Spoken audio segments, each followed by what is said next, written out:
نبی کریم صلی اللہ علیہ وسلم کے اس فرمان کی تشریح سے متعلق ہے، جس میں آپ صلی اللہ علیہ وسلم نے فرمایا کہ اسلام کی بنیاد 5 چیزوں پر رکھی گئی ہے اور ایمان کا تعلق قول اور فعل ہر دو سے ہے، اور وہ بڑھتا ہے اور گھٹتا ہے، جیسا کہ اللہ تعالیٰ نے فرمایا تاکہ ان سے پہلے ایمان کے ساتھ ایمان میں اور زیادتی ہو۔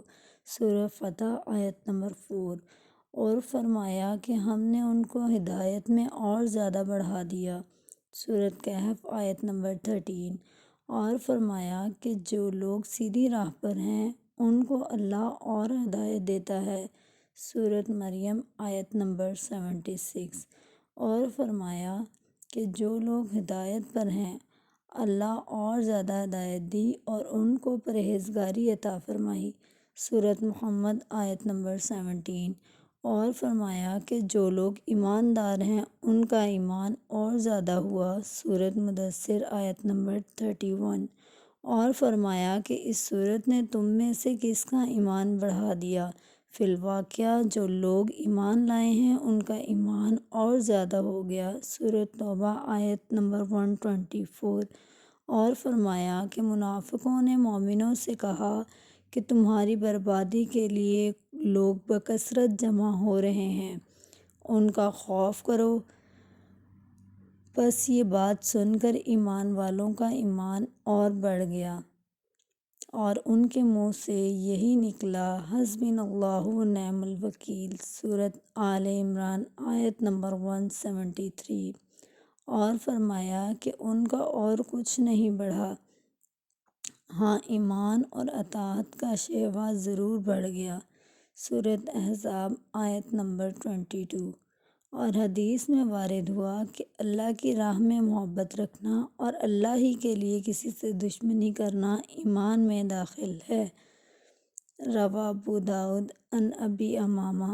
اور خلیفہ عمر بن عبدالعزیز رحمۃ اللہ علیہ نے عدی بن عدی کو لکھا تھا کہ ایمان کے اندر کتنے ہی فرائض اور عقائد ہیں اور حدود ہیں اور مستحب مسنون باتیں ہیں جو سب ایمان میں داخل ہیں، پس جو ان سب کو پورا کرے اس نے اپنا ایمان پورا کر لیا، اور جو پورے طور پر ان کا لحاظ رکھے اور نہ ان کو پورا کرے اور اس نے اپنا ایمان پورا نہیں کیا۔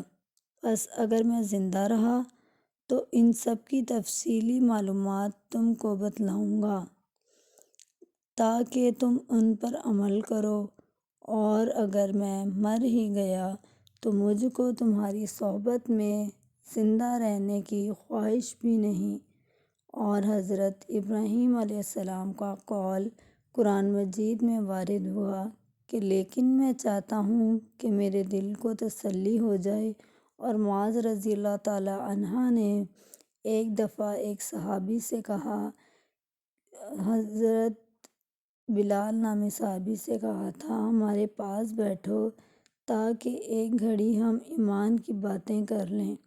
اور حضرت عبداللہ بن مسعود رضی اللہ تعالیٰ عنہ نے فرمایا تھا کہ یقین پورا ایمان ہے اور صبر آدھا ایمان ہے۔ رواہ البرطانی۔ اور عبداللہ بن عمر رضی اللہ تعالیٰ عنہ کا قول ہے کہ بندہ تقویٰ کی اصل حقیقت یعنی کوہ کو نہیں پہنچ سکتا جب تک کہ جو بات دل میں کھٹکتی ہو اسے بالکل چھوڑ نہ دے۔ اور مجاہد رحمۃ اللہ علیہ نے آیت کریمہ شرح لکم من الدین کی تفسیر میں فرمایا کہ اس نے تمہارے لیے دین کا وہی راستہ ٹھہرایا جو حضرت نوح علیہ السلام کے لیے ٹھہرایا تھا۔ اس کا مطلب یہ ہے کہ اے محمد ہم نے تم کو اور نوح کو ایک ہی دین کے لیے وصیت کی ہے۔ اور حضرت عبداللہ بن عباس رضی اللہ تعالیٰ عنہ نے اس آیت شرعۃ و منہاجا کے متعلق فرمایا کہ اس سے سبیل راستہ اور سنت نیک طریقہ مراد ہے، اور سورۃ فرقان کی آیت میں لفظ دعاکم کے بارے میں فرمایا کہ ایمانکم، اس سے تمہارا ایمان مراد ہے۔